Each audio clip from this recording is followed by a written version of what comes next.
All right, guys, I'm out here adventuring in Moab by myself in the Hoop Taro, and I'm making my way through Flatiron Mesa, which is a great trail, but I'm all by myself, and I was doing just fine, having a great time on all these obstacles when I ran into a problem. So I wanted to shoot this quick video just in case this is awesome and it works. So let me show you what's going on. So I started to smell some burning coolant after a little bit, and I wasn't sure what was going on. So I kept wheeling a little more, and I kept smelling it. And so I finally got out here and I checked, and this lower radiator hose has been rubbing up against the accessory belts.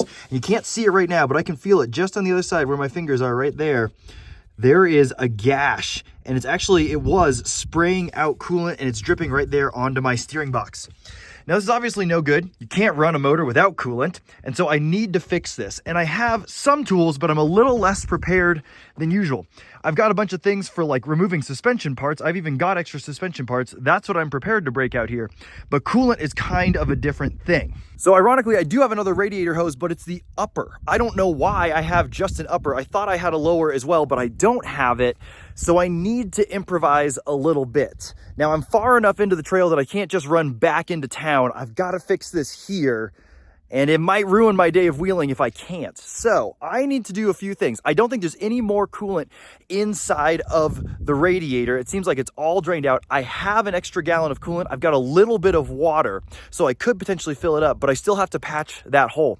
So what I'm going to do is I'm going to pull that lower radiator hose, and I am going to attempt to patch it with a GlueTread tire repair kit. I don't know if it's going to work. This is not what GlueTread is intended for. This is not what they sell their product for. However, it sticks rubber to sidewalls of tires. It can probably handle 15 PSI and a little bit of heat from a radiator. I have no idea, but fingers crossed, that's what I'm going to try. So I'm going to pull that lower radiator hose. I'm going to see how bad the damage is, and I'm going to see if I can't repair this right here on the trail. So here's that radiator hose pulled out, and you can see right here, something's been eating away at this. It seems like the clearance was just not quite there, and it's been rubbing up against the belt, and you can see right there, there's my hole. So it's all the way through, and the other parts, it's thin, but I might have caught it just in time. It's not this huge gash, and man, I have no idea, but I think it's repairable. There's a little bit of scuffing right here, but I don't think that's leaking at all. It's just this guy right here. So here's what I'm going to do. This is GlueTread. If you guys don't know about them, they make an epic tire repair kit. It's everything you need to patch a tire, including a sidewall patch. So they actually make a patch that goes on the sidewall of your tire. You can repair it out here on the trail. These guys are awesome, and this product actually works. You can glue this sidewall patch to the sidewall of your tire, and it's gonna hold up against the rocks.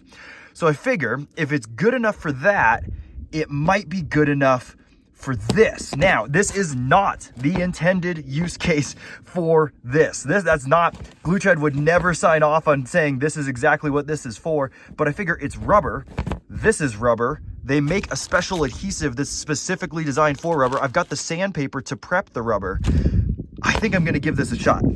But instead of using the GlueTread patches, I think what I'm gonna do is I'm actually gonna sabotage that other hose right here. Like I said, this is for the upper radiator hose, but I wonder if this is completely smooth.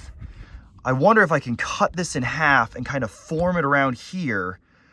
That might work better than trying to put this patch on. They've got bigger patches too. They've got like this guy. I don't know. I suppose I kind of only have one shot at this, because if this doesn't work, I don't have a whole lot more coolant left, so I want to do it right. But I think what I'm going to do first is I'm going to scuff this up with some sandpaper and prep this surface. There's some ribs in here, and so I want to make sure I get this as smooth as possible. That's the way that the GlueTread works the best. I'm going to follow these instructions to a T, because I want every shot I can. I need all the luck in the world to see if I can seal this up. So I'm gonna get to buffing this with some sandpaper, get it as smooth as possible, and then reassess my options. Okay, I've got this prepped up using the sandpaper. I only had to use one piece of sandpaper, and it's really good stuff. It was digging through just fine, and it's really impossible to tell on video, but this is now smooth, where this has some kind of texture to it. This is all smooth around this area, and you can see that gash a little bit better. I can almost get my finger in there, which is obviously not good. And then there's these deep grooves here, which are going to make repairing that kind of hard. So I can't really just seal that up or put a patch on there. It's probably going to leak into here. So I need to put a patch all the way around this area.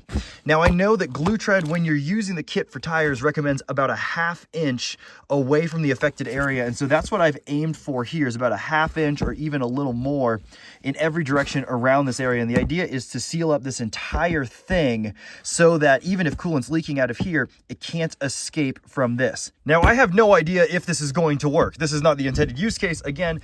And as I'm going through this, I'm realizing because the affected area is so big, this patch might be my only option. There's just not a straight enough piece on this to cut it out and put it on there. And I'd rather not sabotage this if I don't have to. This is a useful piece to have just in case. And I'd rather not sabotage this, cut it in half just to realize it won't fit over there. So I think I'm gonna go with this. I've already kind of mocked it up, and it'll fit with more than a 1/2 inch in both directions. It's kind of got a long side. This is 4.5 inches. I think this one's 4. It's got a long side on here. I should be able to wrap it around. And what I'm gonna do is I'm just gonna glue everything I can, and I'm gonna prep it as best I can and hold it on there. And so the way you do this is you're supposed to apply all of the adhesive in a dot pattern, which I'll be able to tell you about now, but I won't be able to film because it's just me out here. You apply it in a dot pattern, and then you hold it onto the affected area for 1 minute, and then you let it cure for 5. I'm gonna let it cure for as long as I can, 5, 10, even 15 minutes. And I'm gonna hold it on there as long as I can to hopefully get the best result that I can. With that said, I'm also probably going to use some hose clamps to make sure that it's secured in place as it cures. I've got a few extra hose clamps laying around, so just very lightly, they'll kind of grab it. But this adhesive should cure up pretty quick, and if I can get it over enough of it, it'll be good. I think what I'll do is I'll come in here, and before I even do that, I'll try to glue right in this crack to give it the best fighting chance. And then I'll go ahead and put this on top. I'm not gonna be able to fill these holes with glue. That's not really how this adhesive works. It's mostly going to grab onto right here. So I'm going to put a little bit of adhesive in there. I'm going to get this prepped up. We're going to get this thing glued on there, and hopefully I will have a working radiator and cooling system in no time. All right, so I got some of the adhesive on there, just the little dabs in there, and I went ahead and I hit some of these cords because I was wondering if they were kind of exposed. And you can see it's already starting to cure up. I've been holding it for about a minute here. It's curing up pretty good right in that hole. I was able to get in there. There's just not a lot of meat on that one side. So this is how you'd repair the sidewall, is you'd put it kind of in between the two gashes. So I figure it might work here. So I've got that going. I'm gonna let it cure for a little bit longer. Gonna sand very lightly over the adhesive just so there's no high points. And then I'm gonna get to prepping this rubber. So the plan here is to put it on this rubber and just basically put it everywhere. Put a massive patch on this, way more than this affected area, because like I said, I want it to grab onto as much of this clean stuff as I can. So I'm gonna do a dot pattern all the way across here in probably that big of a section. I'm gonna lay it on there, and then once it's cured, I'll cut off the rest of it.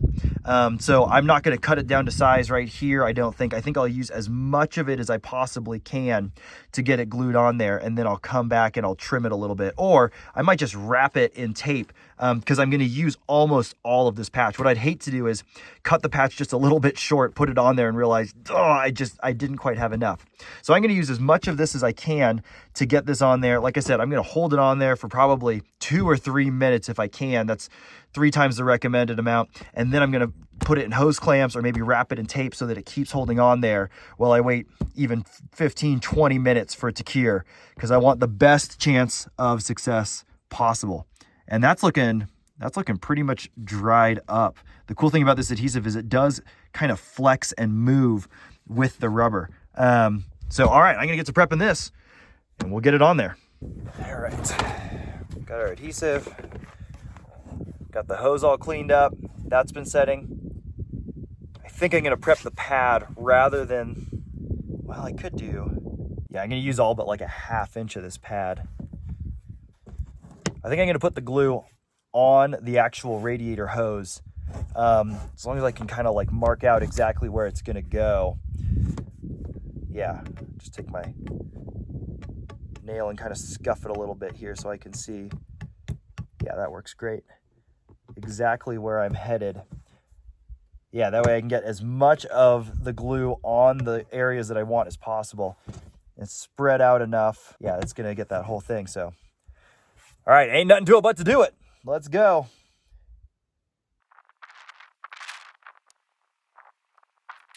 The instructions are very specific about putting it on in this dot pattern. It says that more is not better, and I'm just gonna trust them. That more is still not better, even if you use it for a radiator hose. I am putting some on the ridges here, even though it probably won't get a very good purchase on it. Figure better to have it kind of everywhere. Gotta be really careful with how much I got on here. Make sure I don't get it dirty or anything like that. Okay, we're almost there. Oh, there's a lot of stuff in this one tube. Wow, I'm gonna be able to use one tube for this whole entire section. That's pretty crazy. I thought for sure I'd be switching tubes by now. Okay, going back, double checking my work. All right, moment of truth. Patch is clean. Gonna lay it on.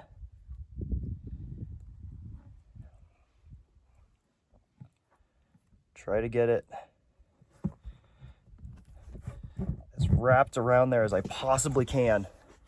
Okay, now I gotta hold it like this, as tight to the radiator hose as I can, for basically as long as I can stand it. It says 1 minute it'll cure. I'm gonna hold on until I can't really anymore. I think I'm gonna hold on to it for about 2 or 3 minutes. And then, like I said, I'm either gonna wrap it in tape or I'm gonna hose clamp it for the rest of the time, just to keep holding it there while I pack up and kind of reconvene and see if this thing will set up. So here we are, the finished patch, and I just have that hose clamp on there to hold it. I have gone through and made sure the whole thing is as sealed down as it can be, and then I've run a bead of glue in little dots around the edge, and it's kind of spread out to seal against that very edge, but it should be really on there. So I'm gonna keep an eye on it, but I'm just gonna let it sit here and cure for about, like I said, 15 to 20 minutes in the sun. It's not particularly warm. It was actually snowing earlier, but get it out here in the sun. Hopefully it'll cure up quickly, and hopefully it'll stick. There's a gash right there too. It's not deep enough to leak, and obviously I used the entire patch there, so I couldn't have even gone around there. I do have more patches, but I really just hope it doesn't spring another leak there. So I'm gonna let this sit and cure. I'm gonna put away my stuff and see if I can round up some tape or something else to go around this as well. So here it is, my finished trail repair. And it honestly looks pretty good. I mean, it's perfectly curved on there. I don't think there's any big air bubbles in here. It's like, yeah, it's fully on there. It contoured to this radiator hose just fine. That's the only thing I was worried about. That's why I was thinking about using the other radiator hose. So now that this is good, it's been curing for about 15 or 20 minutes. I'm gonna start assembling it. I'm not gonna run hot coolant through it for a little bit. So I figure I can start throwing this on. I was gonna throw some tape on it, but I just don't think there's any point. It's either on there or it's not at this point. Some tape isn't gonna help.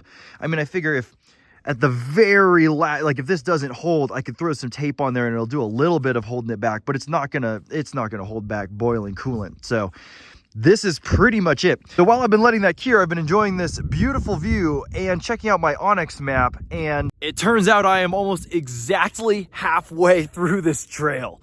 So this has to work. I can't go backward, that's not faster. I might as well go forward, that's just as fast.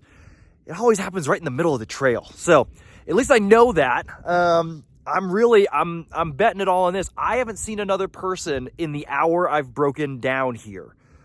It's pretty late in the day. I don't know if anyone else is out here. I kind of have one shot at making this work.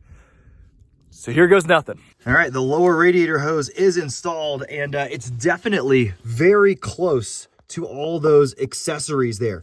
So not only am I gonna have to patch this, I need to make sure it never happens again. So it's close to the fan, it's close to the accessories. So what I'm gonna do is I'm gonna put the fan shroud back in, and then I am gonna zip tie the daylights out of this thing to pull it as far away from everything that turns as I can. I might even adjust this a little further back so that I have a little more play. I'm not 100% sure why this is positioned like this.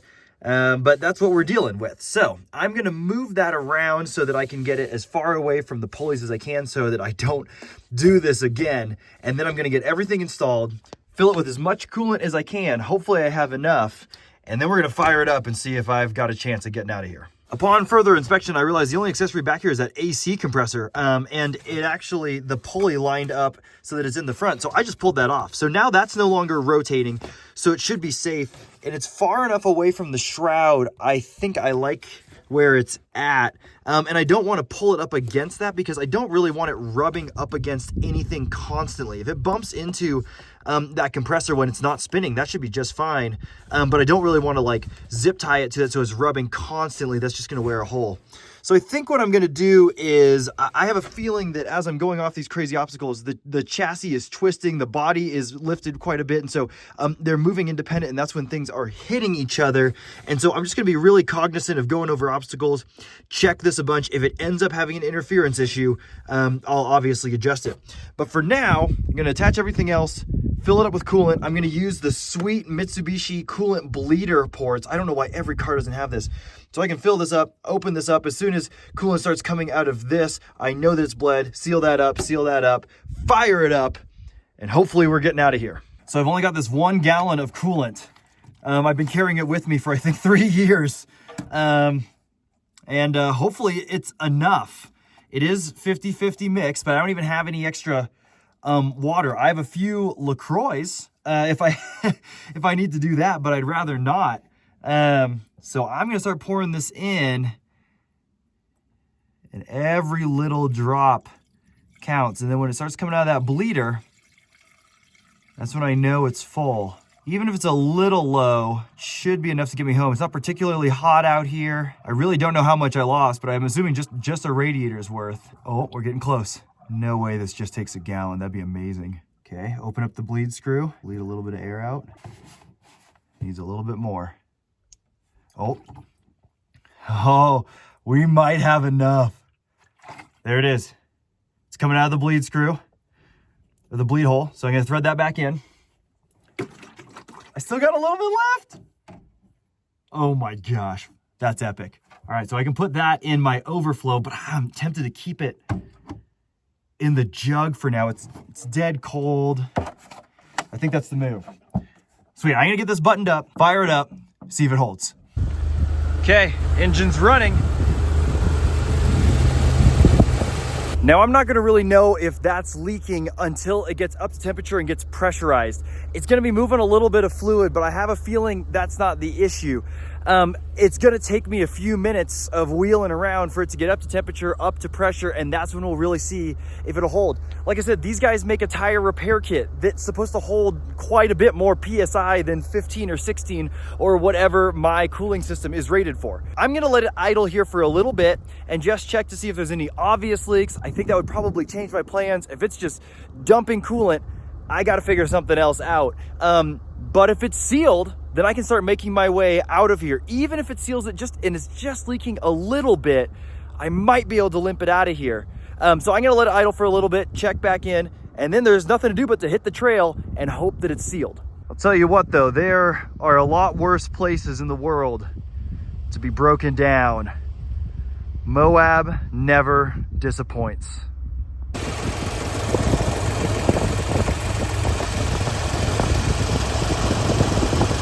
Pulley's no longer spinning. It's really hard to see in this if it's sealed, especially on that back side. But so far, it's looking good.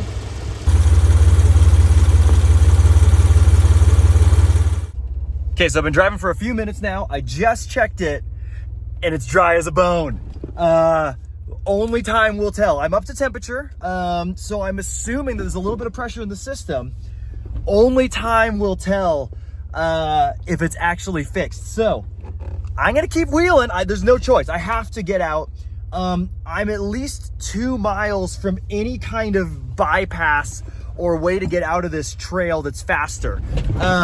So I'm just gonna keep wheeling. And like I said, be checking on that. If I hear any kind of sounds or rubbing, I'm gonna stop immediately and evaluate it. But we just might have figured this thing out. Let's go. And once again, this video is not about how to use GlueTread appropriately. This is not what they meant it for. But if this works, that's huge in my repertoire of what I can fix. I don't know what else it could be used for, but if it fixes a radiator hose that's broken, that's a big win for off-road recovery and emergency situations like this. So let's see. All right, I've been going for maybe 15 to 20 minutes, and I'm starting to see this very edge right here. It's starting to pull up just a little bit. And the glue has kind of turned a yellow color. I don't know what that would be, if that would be heat or what. It's definitely not leaking at all, and it might just be that very edge, but we might not be out of the woods yet. Still no drips. There's a little bit of residual down there from before, but it's still sealed. God, I hope this keeps staying sealed. We'll see.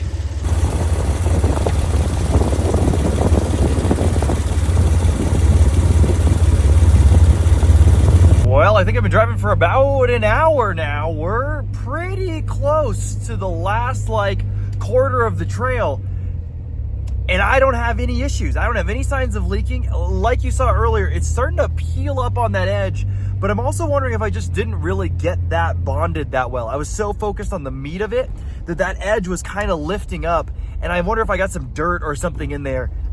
It's possible that just never bonded, but also it doesn't seem to matter. It's holding, I'm not overheating, I don't have any kind of coolant loss. I think GlueTread might have saved my day. And a few minutes later, I turn around the corner and we are back to a civilized road. We are off the trail. The temperature is looking just fine. I don't think we lost a single drop of coolant after doing that repair. I am stoked. Now I'm still a few miles from getting off the dirt, and then I'm even more miles away from actually getting into town where I can park this thing on a trailer and drive it home. But I'm counting this as a win. At this point, someone could come get me and pick me up and run to town. I could figure out how to get it home. I'm officially out of the rocks, officially out of the danger zone. I am thrilled that I was able to repair this lower radiator hose with a tire repair kit. That is so awesome. So I'm gonna focus on getting home right now and sign off for this video. If you guys liked this, if you thought it was fun, let me know. If you've done a crazy trail repair, either using a GlueTread kit or something else, let me know. I think that's part of the fun. It's obviously way more fun when you're able to make it out. It sucks when you have to stay there or it's broken down. But this is just part of the adventure. It's part of off-roading, it's part of owning Monteros, it's part of the fun. So I hope you guys enjoyed this video, and I'll catch you guys on the next one.